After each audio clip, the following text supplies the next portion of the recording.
Doctor ortho, अब दर्द भी घुटने टेकेगा।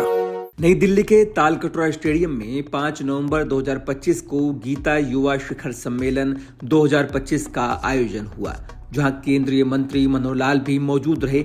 ये सम्मेलन गीता मनीषी पूज्य स्वामी ज्ञानानंद जी महाराज के मार्गदर्शन में संपन्न हुआ।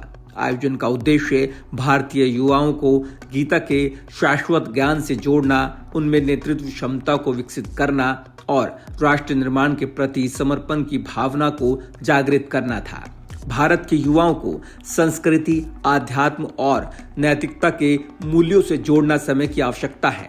बदलते सामाजिक परिप्रेक्ष्य में गीता जैसा शाश्वत ग्रंथ व्यक्ति को कर्तव्य पथ, आत्मनियंत्रण और सत्य मार्ग की प्रेरणा देता है।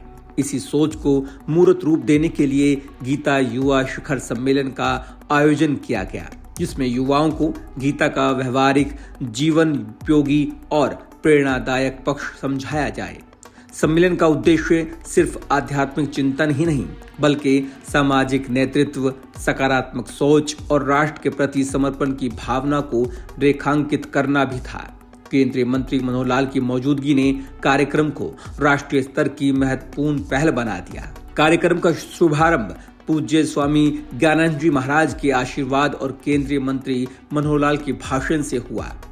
मनोहर लाल ने अपने संबोधन में गीता के महत्व पर जोर देते हुए कहा कि गीता हमें न केवल जीवन में सही मार्ग दिखाती है, बल्कि नेतृत्व, आत्मनिरीक्षण और सतत उन्नति की प्रेरणा भी देती है। उन्होंने युवाओं को कर्तव्यनिष्ठ बनने, सत्य और धर्म की पालन हेतु प्रेरित किया। कई प्रदेशों सहित दिल्ली के प्रतिष्ठित शिक्षण संस्थानों के हजारों छात्र छात्राएं, युवा सामाजिक कार्यकर्ता, शिक्षा विशेषज्ञ और आत्म विकास के क्षेत्र में कार्यरत संस्थाओं के प्रतिनिधि कार्यक्रम में मौजूद रहे। वहीं स्वामी ज्ञानानंद जी ने गीता के कर्म योग, ज्ञान योग और भक्ति योग के गुण रहस्यों को सरल और प्रयोगशील भाषा में समझाया। उन्होंने बताया कि गीता का ज्ञान किसी भी युग में प्रासंगिक है और युवा इसका लाभ लेकर आत्म विकास कर सकते हैं। वहीं कार्यक्रम में विशेषज्ञ वक्ताओं ने युवाओं में नेतृत्व क्षमता, टीम वर्क एवं सकारात्मक सोच पर चर्चा की।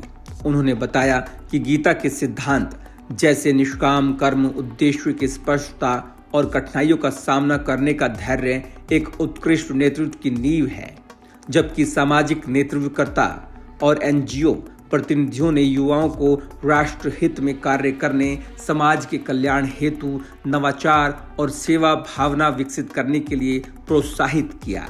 ओपन हाउस डिस्कशन, कार्यशालाएं और संवाद सत्र आयोजित किए गए, जहां युवाओं ने अपने विचार, समस्याएं और सुझाव साझा किए।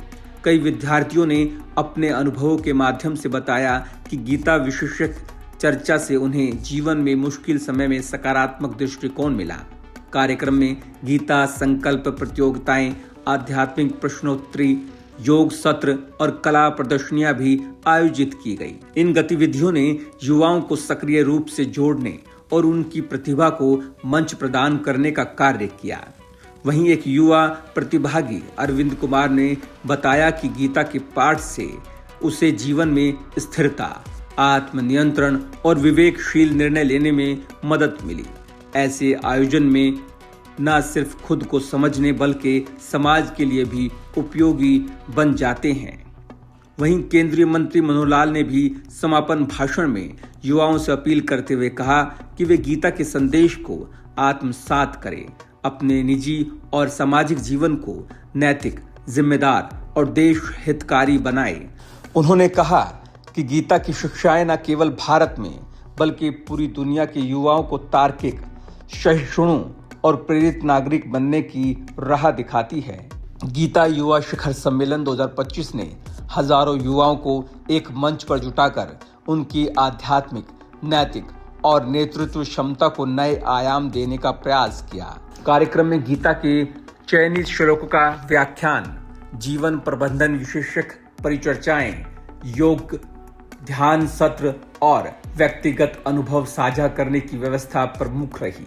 ये आयोजन एक प्रेरणा स्रोत मंच सिद्ध हुआ, जहां युवाओं ने गीता के गुण संदेशों को जाना, राष्ट्र, समाज और स्वयं के लिए जिम्मेदार और सकारात्मक सोच अपनाने के लिए प्रेरित हुए। आयोजकों ने घोषणा करते हुए कहा कि ऐसे कार्यक्रम आगे भी आयोजित होते रहेंगे ताकि युवाओं में गीता का सार, भारतीय मूल्यों और राष्ट्र प्रेम की भावना निरंतर जागृत रहे। ये सम्मेलन युवाओं को उनकी संस्कृति, नैतिकता और नेतृत्व क्षमता के साथ देश निर्माण के संकल्प से जोड़ने वाली ऐतिहासिक पहल सिद्ध हुई। भारत के भविष्य निर्माता युवा इस आयोजन से प्रेरित होकर समाज निर्माण के पथ पर अग्रसर होंगे। यही इस सम्मेलन का सबसे महत्वपूर्ण संदेश था। डॉक्टर ऑर्थो, अब दर्द भी घुटने टेकेगा।